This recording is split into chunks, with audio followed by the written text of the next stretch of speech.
మూలుగుతున్న నక్కపై తాటిపండు పడ్డట్లయింది హైదరాబాద్ వాసుల పరిస్థితి.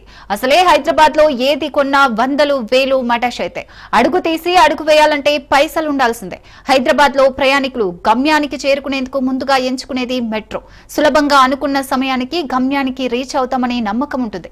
ఇప్పుడు ఇదే ధరల విషయంలో ప్రయాణికులు ధైర్యం చేసి మెట్రో ఎక్కుతున్నారు. కానీ ఇదే సమయంలో మెట్రో ఛార్జీలు పెంచి ఎల్ఎండి ప్రయాణికులకు షాక్ ఇచ్చింది. 20% ధరలు పెంచి సంచలన నిర్ణయం తీసుకుంది. ఇక పెరిగిన ధరలు నేటి నుంచే అమల్లోకి వచ్చాయి.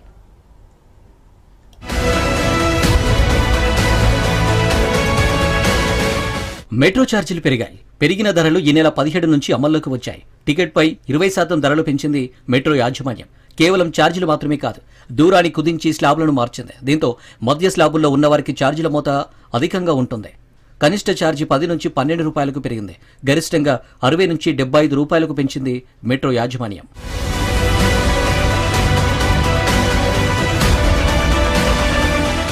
హైదరాబాద్ మెట్రో రైలు 2017 నవంబర్ 28న ప్రారంభమైంది.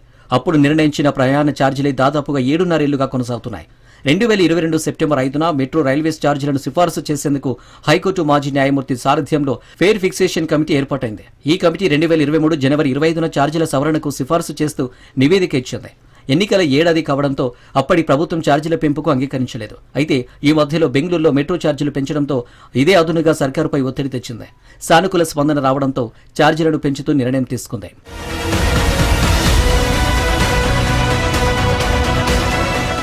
ఛార్జీల పరంగా 10 స్లాబులు ఉన్నాయి. ఇందులో మార్పు లేకున్నా పలు స్లాబుల్లో దూరం కుదించారు. ఇదివరకు 6 నుంచి 8 కిలోమీటర్లు స్లాబు ఉండగా దాన్ని ఇప్పుడు 6 నుంచి 9 కిలోమీటర్లకు, 10 నుంచి 14 కిలోమీటర్లు స్లాబును 12 నుంచి 15 కిలోమీటర్లకు మార్చారు. చివరి స్లాబు 24 కిలోమీటర్ల ఆపై ఉండగా దాన్ని 26 కిలోమీటర్ల ఆపై దూరానికి సవరించారు. ప్రస్తుతం 25 కిలోమీటర్ల దూరం ప్రయాణిస్తే 55 రూపాయలు ఉండగా ఇకపై ఆ ధర 75 రూపాయలు అవుతుంది. ఏకంగా 36% అదనపు భారం పడుతుంది. 10 కిలోమీటర్ల దూరానికి ఇప్పుడు 35 రూపాయలు కాగా సవరించిన ఛార్జీలతో 50 రూపాయలకి చేరింది. పెంపు భారం 42%గా ఉంది. ఈ సవరణతో సంవత్సరంలో 100 కోట్లకు పైన అదనపు ఆదాయం వస్తుందని ఎల్ఎన్టీ సంస్థ అంచనా వేస్తుంది.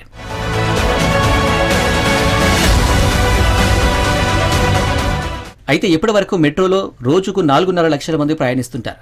ఇక వారాంతం అయితే 5 లక్షలు దాటుతుందని అధికారులు వెల్లడించారు. ప్రస్తుతం రోజుల్లో సుమారు 1200 సర్వీసులు నడుస్తున్నాయని అంచనా. పెంచిన ధరలతో సంవత్సరానికి 150 నుంచి 170 కోట్ల ఆదాయం పెరుగుతుందని అధికారులు అంచనా వేస్తున్నారు.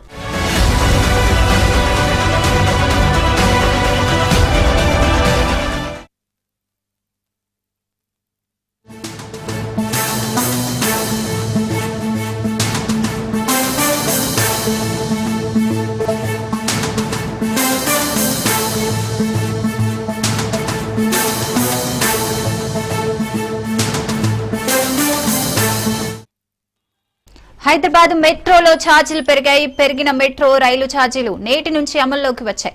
కనీస ఛార్జీ 10 నుంచి 12 రూపాయలకు, గరిష్ట టికెట్ ధర 60 నుంచి 75 రూపాయలకు పెంచారు. ఇలా కనిష్టంగా 2 రూపాయలు, గరిష్టంగా 16 రూపాయల వరకు ఛార్జీలు పెంచామని ఎల్ఎన్టీ ప్రకటించింది.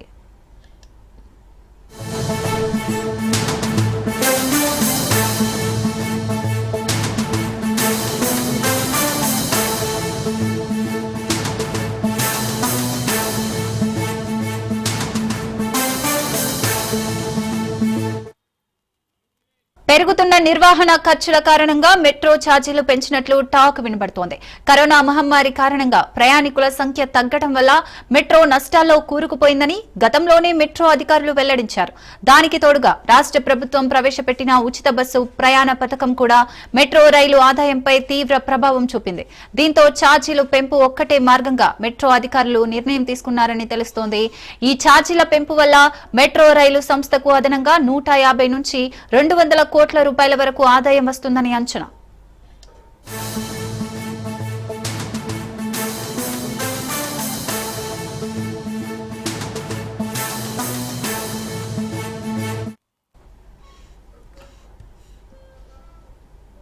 రైట్, మెట్రో ఛార్జీలు అయితే పెరిగినట్లుగా తెలుస్తోంది.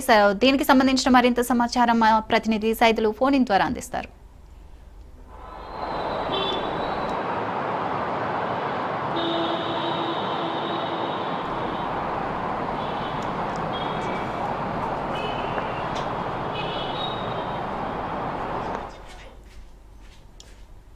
సైదులు చెప్పండి. ఎస్ శిరీష, ఈ రోజు నుంచి మెట్రో ఛార్జీల పెంపు జరుగుతుంది ఆల్రెడీ. సో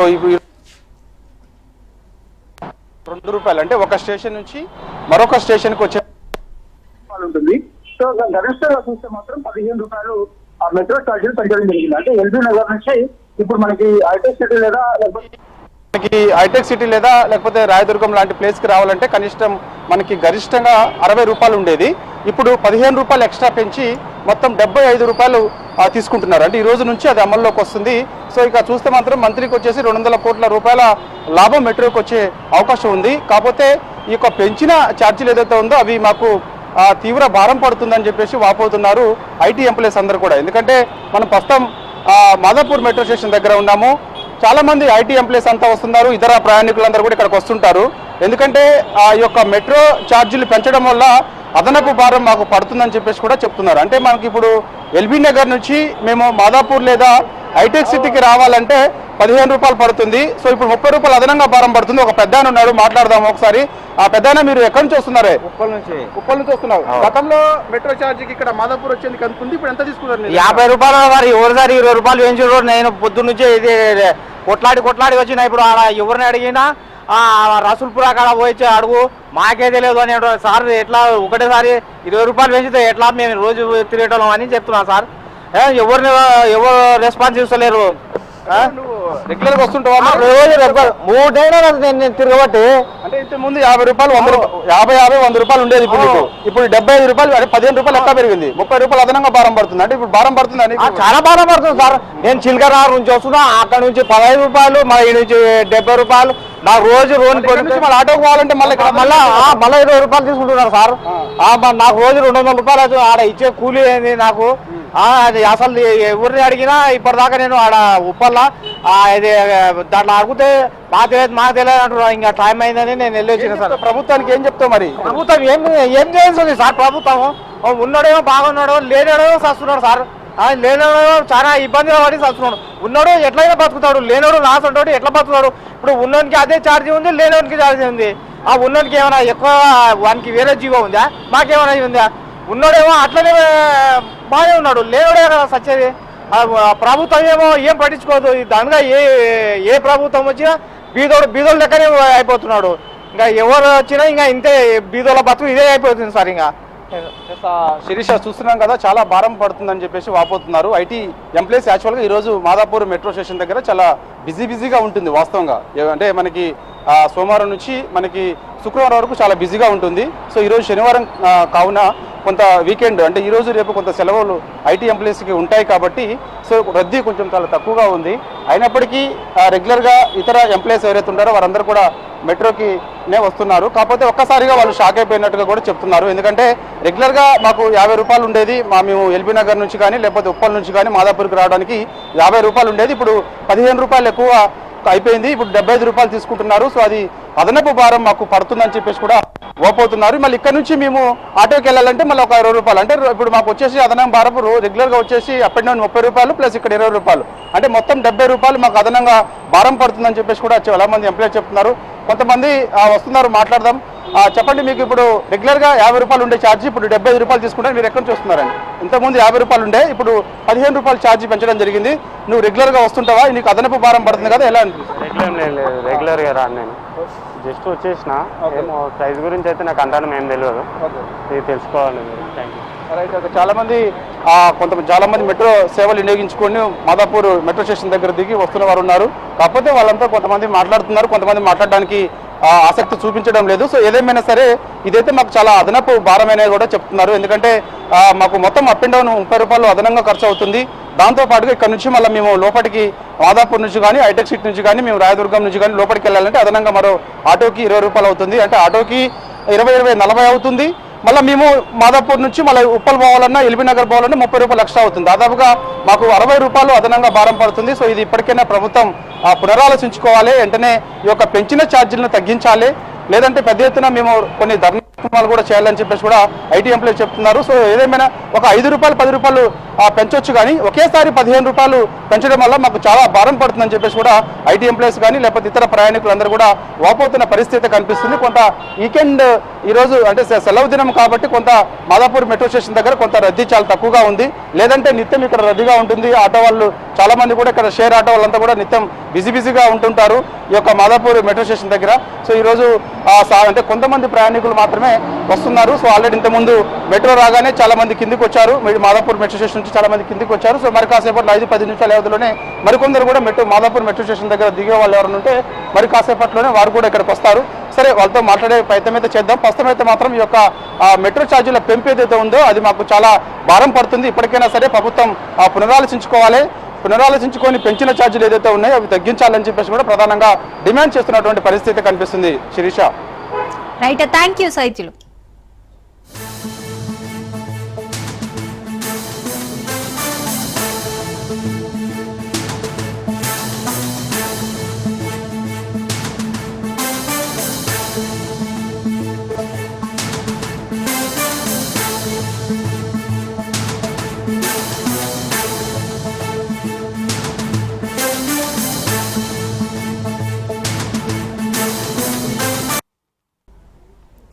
ఇండియా ఇప్పుడు వ్యూహం మార్చుతోంది. ఇది యుద్ధాలు చేసే యుగము కాదు, ఉగ్రవాద యుగము కూడా కాదంటూ ప్రధాని నరేంద్ర మోదీ కుంటబద్దలు కొడుతున్నారు.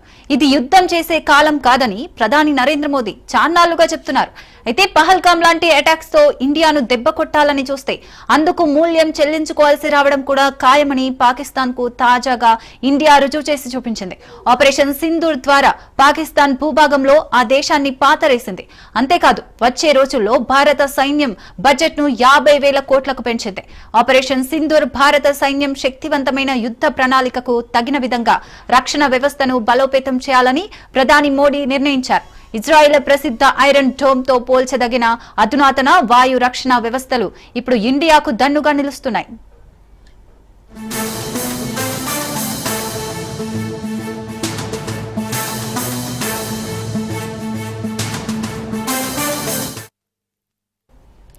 ఆపరేషన్ సింధూర్ కారణంగా భారతదేశ రక్షణ బడ్జెట్ 50,000 కోట్లు పెరిగింది. ప్రస్తుతం ఆ మొత్తం 7 లక్షల కోట్లను దాటింది. పాకిస్తాన్ తో పెరుగుతున్న ఉద్రిక్తతలతో ఈ నిధులు పరిశోధన, అభివృద్ధి, R&D, ఆయుధ కొనుగోళ్ల శక్తిని ఇనుమడింపజేస్తాయి. ఫిబ్రవరి 1న ఆర్థిక మంత్రి నిర్మలా సీతారామన్ సమర్పించిన 2025-26 బడ్జెట్లో సాయుధ దళాలకు రికార్డు స్థాయిలో 6.81 లక్షల కోట్లు కేటాయించగా అది 2024-25లో 6.22 లక్షల కోట్లుగా మాత్రమే ఉంది. ప్రస్తుతం అది 9.2% మేర పెరిగింది. ఆ దేశ బడ్జెట్ లో ఇది 13%. పెరిగిన బడ్జెట్ ను పార్లమెంటు శీతాకాల సమావేశాల్లో ఆమోదించాల్సి ఉంది. పరిశోధన, అభివృద్ధి, ఆయుధాలు, మందుగుండు సామగ్రి, ఇతర అవసరమైన పరికరాల కోసం ఉపయోగించబడే అవకాశం ఉందని తెలుస్తోంది.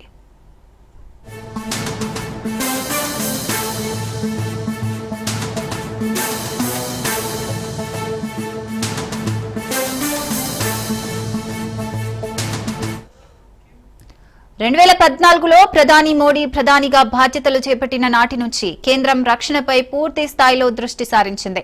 బీజేపీ సర్కారు అధికారంలోకి వచ్చిన మొదటి ఏడాది రక్షణ మంత్రిత్వ శాఖకు బడ్జెట్ 2.29 లక్షల కోట్లుగా ఉంది. భారతదేశం రక్షణ సంసిద్ధతతో బడ్జెట్ కేటాయింపులు పెరిగాయి. ముఖ్యంగా ఏప్రిల్ 22 పహల్గామ్ ఉగ్రవాద దాడితో భారతదేశం సైనిక ప్రతిస్పందన ఆపరేషన్ సింధూర్, పాకిస్తాన్ పాక్ ఆక్రమిత కాశ్మీర్లోని ఉగ్రవాద శిబిరాలను లక్ష్యంగా చేసుకున్న తర్వాత ఉద్రిక్తతల నేపథ్యంలో బడ్జెట్ కేటాయింపులు పెరిగాయి.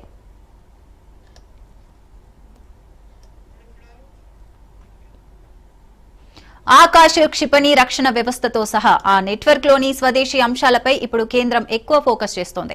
సాయుధ దళాలు హార్డ్ కిల్ మోడ్ లో తక్కువ ఖర్చుతో కౌంటర్ డ్రోన్ వ్యవస్థ భార్గవ్యాస్ కూడా ప్రయత్నించింది.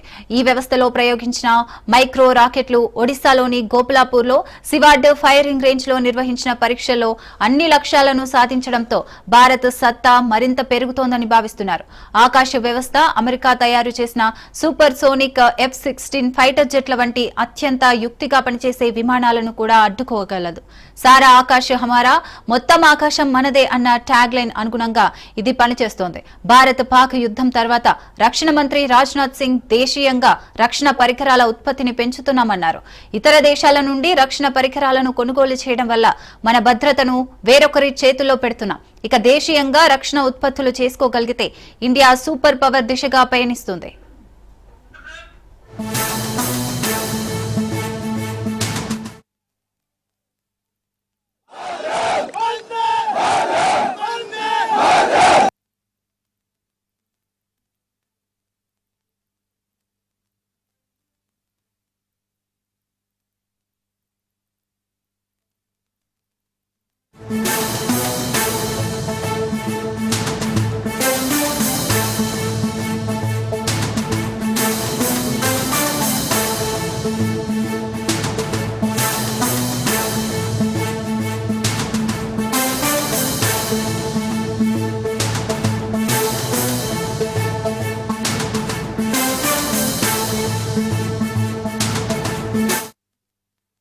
ఏపీ లిక్కర్ స్కామ్ కేసులో సిట్ దూకుడు పెంచింది.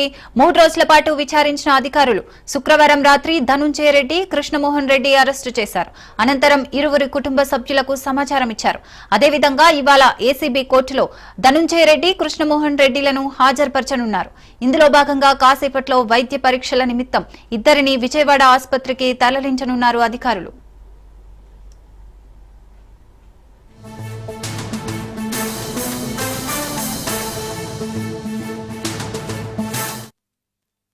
కేసులో మాజీ ఐఏఎస్ ధనుంజయ రెడ్డి గారు, ఓఎస్డి కృష్ణమోహన్ రెడ్డి గారిని ఇద్దరిని కూడా 3 రోజుల నుంచి విచారణ పేరుతో రోజు కూడా ఇదే సిట్ ఆఫీసుకు పిలిచి రోజు విచారణ చేసేవాళ్ళు. ఈ రోజు వాళ్ళ యొక్క యాంటిసిపేటరీ బెయిల్ అప్లికేషన్ కూడా సుప్రీంకోర్టులో ఈరోజు విచారణ జరగడం, విచారణలో భాగంగా ఈరోజు విచారణ అనంతరం యాంటిసిపేటరీ బెయిల్ అప్లికేషన్ కొన్ని డైరెక్షన్స్ తో ఈరోజు డిస్మిస్ చేయడం జరిగింది. 3 రోజుల నుంచి కూడా వాళ్ళు ఇక్కడే పోలీసులలోనే ఉంటూ వాళ్ళు ఇక్కడ వాళ్ళ విచారణకు సహకరిస్తూ వస్తూ ఉన్నారు. ఇప్పుడే 7:15 సిట్ అధికారులు వాళ్ళను అరెస్ట్ చేసినట్లు నిర్ధారించడం జరిగింది.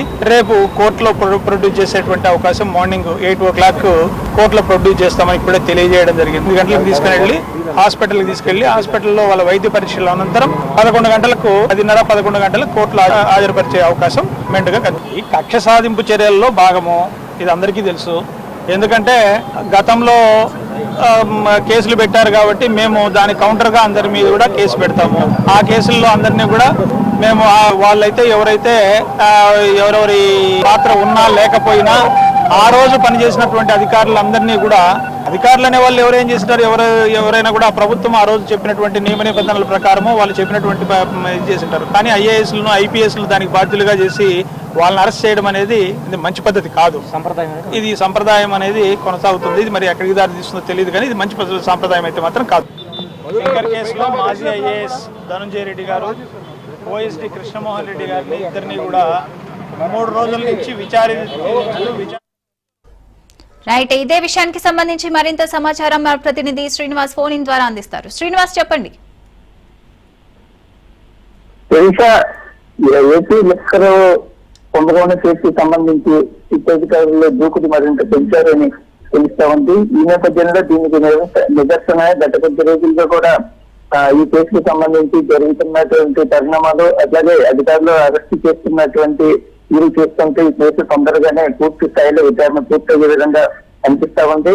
అయితే కేసుకు సంబంధించి కీలకంగా భావిస్తున్నటువంటి గతంలో కేసురెడ్డి రాజశేఖర రెడ్డితో పాటు మరో ఇంకొందరు కీలకలు ఎవరైతే ఉన్నారో కూడా అధికారులు ఎప్పటికీ చేస్తా ఉన్నారు. దీనిలో మాజీ ఐఏఎస్ అధికారి, మాజీ ప్రభుత్వ ఓఎస్సీ అయినటువంటి కృష్ణమోహన్ రెడ్డి వీళ్ళిద్దరిని కూడా గడిచిన 3 రోజుల క్రితం సిట్ అధికారులు అదుపులోకి తీసుకోవడం జరిగింది. అదుపులోకి తీసుకున్న అనంతరం కూడా 3 రోజుల నుంచి కూడా వీళ్ళిద్దరిని ధనంజయ రెడ్డితో పాటు కృష్ణమోహన్ రెడ్డిని కూడా సిట్ అధికారులు విచారించారు. అయితే 3 రోజుల నుంచి కూడా అనేక రూపాల్లో, అనేక కోణాల్లో కూడా సిట్ అధికారులు విచారించిన నేపథ్యంలో కొంతవరకు ఫలితాన్ని ఇచ్చిందని కూడా తెలుస్తా ఉంది. అయితే ఈ కూడా నిన్న సాయంత్రం నిన్న 3వ రోజు అయినటువంటి నిన్న సిట్ అధికారుల విచారణలో మరికొన్ని కీలక అంశాలు కూడా వీళ్ళ దగ్గర నుంచి రాబట్టినట్టు తెలుస్తా ఉంది. ఇది దీనికి నిన్న వీళ్ళిద్దరూ కూడా ధనంజయ రెడ్డి అట్లాగే కృష్ణమోహన్ రెడ్డి ఇద్దరు కూడా ముందస్తు బెయిల్ కోసం సుప్రీంకోర్టుని ఆశ్రయించడం, అక్కడ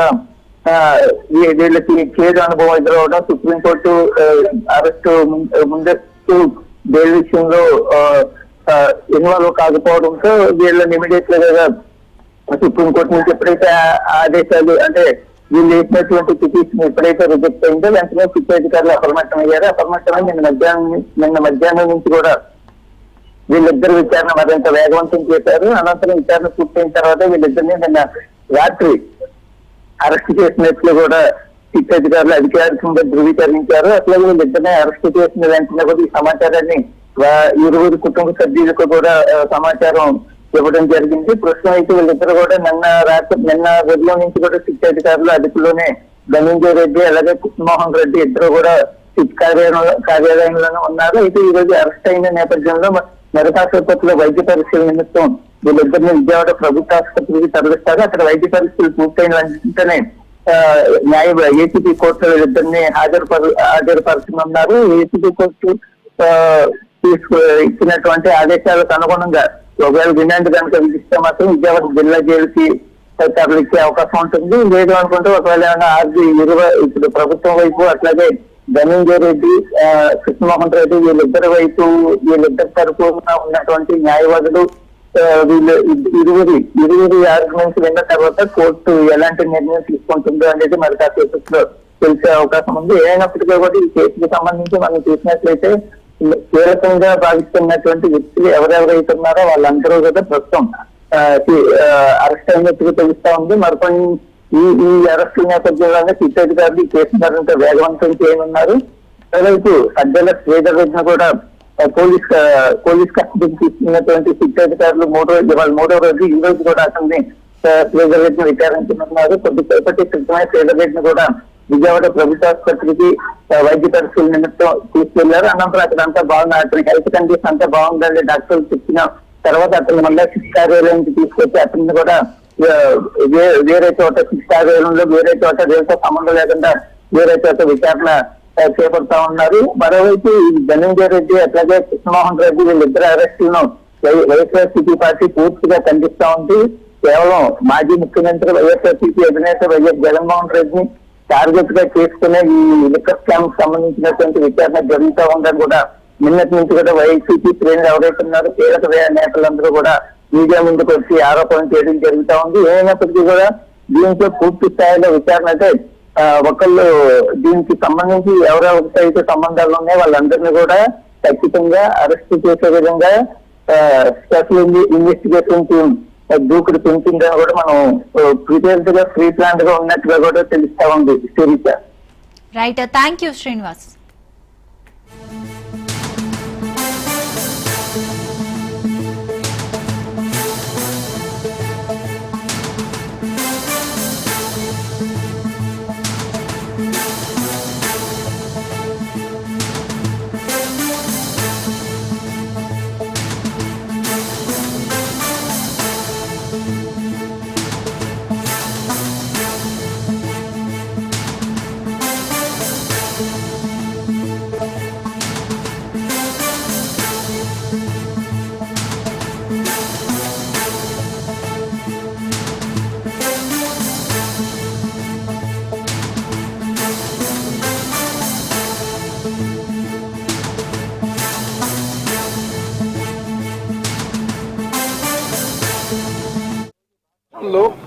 రెడ్ బుక్ రాజ్యాంగం, ఈ యొక్క రెడ్ బుక్ రాజ్యాంగంలో ఎంతవరకు దిగజారిపోయారంటే ఒక కక్షపూరితమైన రాజకీయాలతో కక్షపూరితమైన పనులతో ఈరోజు చంద్రబాబు నాయకత్వంలో ఎవరైతే రాజకీయ నాయకులు కాదు ఈరోజు అధికారులు ఈరోజు పెద్దలు మాజీ ఐఏఎస్ అధికారి ధనంజయ రెడ్డి గారిని అదేవిధంగా పెద్దలు మాజీ ప్రభుత్వ అధికారి కృష్ణమోహన్ రెడ్డి గారిని ఈరోజు కక్షపూరితంగా అన్యాయంగా తప్పుడు కేసులతో ఈరోజు అరెస్ట్ చేస్తడం జరిగింది. గతంలో ఆంధ్రప్రదేశ్ చరిత్రలో ఎప్పుడు ఇలాంటి సంస్కృతి అంటే ఒక ఐఏఎస్ ని ఒక ఐపీఎస్ ని ఈరోజు జైల్లో పెట్టాలి తప్పుడు కేసులతో వాళ్ళని అరెస్ట్ చేయాలని చెప్పిన ఒక తప్పుడు సంస్కృతి కొత్త సంస్కృతి ఈరోజు కూటమి ప్రభుత్వం చంద్రబాబు నాయుడు ఆధ్వర్యంలో ఈరోజు ఒక కొత్త సంస్కృతి కొత్త సాంప్రదాయం మన ఆంధ్రప్రదేశ్ రాజకీయంలో ముందుకు వెళ్తున్నారు. ఈ రోజు ఏ ఒక్కరి గారా కృష్ణమోహన్ రెడ్డి గారి పేరు కానివ్వండి, ధనంజయ రెడ్డి గారి పేరు కానివ్వండి, ఏ ఒక్కరి గారా చెప్పాల. కానీ ఈ రోజు వాళ్ళందరికీ వాళ్ళు ఒక కొత్త స్టోరీ ఏదో పుట్టించుకుని వాళ్ళ పేరు గారు ఇన్వాల్వ్ అయ్యే విధంగా వాళ్ళ పేరు గారు ఏదో చెప్పారని చెప్పని ఎవరి గారు కన్ఫెషన్ ఇవ్వకుండానే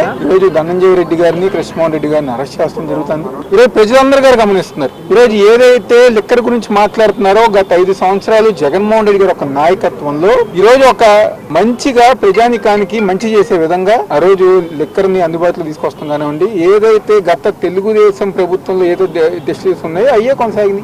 మరి దీంట్లో ఏం జరిగిందని చెప్పని ఈ రోజు వాళ్ళని ఈ రోజు అన్యాయంగా అరెస్ట్ చేస్తున్నారు. తప్పకుండా ఈ రోజు కోర్టు వారి మీద మాకు నమ్మకం ఉంది, మా అందరి గారి నమ్మకం ఉంది. తప్పకుండా 60 ఏళ్ళు పైబడినారు కాబట్టి తప్పకుండా న్యాయం చేస్తారని చెప్పని ఈరోజు మేము అందరం కూడా భావిస్తున్నాం.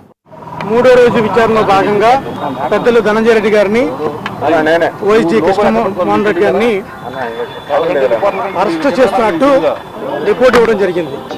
ఈ రిపోర్ట్లో ఇంతకు ముందు అరెస్ట్ అయిన వారి రిమాండ్ రిపోర్ట్ చూసినా, వాళ్ళ కన్ఫెషన్ రిపోర్ట్ చూసినా ఎక్కడా కూడా ధనంజయ రెడ్డి గారు కానీ పేరు కానీ, కృష్ణమోహన్ రెడ్డి గారి పేరు కానీ లేకపోయినప్పటికీ కూడా వీళ్ళకి ఇష్టం వచ్చినట్టుగా క్రియేట్ చేసుకొని ఒక పొలిటికల్ వెండర్ తోటి రాజకీయ వేధింపులో భాగంగా ఈ ప్రభుత్వాన్ని బస్టు పట్టించే విధంగా ఇంతకు ముందు అరెస్ట్ అయిన ఎవరు కూడా వాళ్ళ కన్ఫెషన్ రిపోర్ట్ లో గానీ లేకపోతే వాళ్ళ రిమాండ్ రిపోర్ట్ లో గానీ వీళ్ళు ఉన్నారు, వీళ్ళ పాత్రదారులు అని చెప్పి చెప్పకపోయినప్పటికీ కూడా వారు ఇష్టం వచ్చినట్టు వారు రాసుకొని లేని కుంభకోణాన్ని ఉన్నట్టుగా చిత్రీకరించి లేని పాత్రదారుల్ని ఉన్నట్టుగా పాత్రదారులుగా క్రియేట్ చేసి ఈ రోజు అరెస్ట్ చూపించడం జరిగింది. ఈ రోజు క్లియర్ గా సుప్రీంకోర్టు ఏదైతే ఈ ఇద్దరు కూడా బెయిల్ కోసం వెళ్లారో బెయిల్ రిజెక్షన్ లో భాగంగా మీరందరూ కూడా గమనించింది సుప్రీంకోర్టు కామెంట్స్ ఏ విధంగా రాజకీయ దురుద్దేశంతో రాజకీయ కక్షతో అరెస్టులు చేపిస్తారు.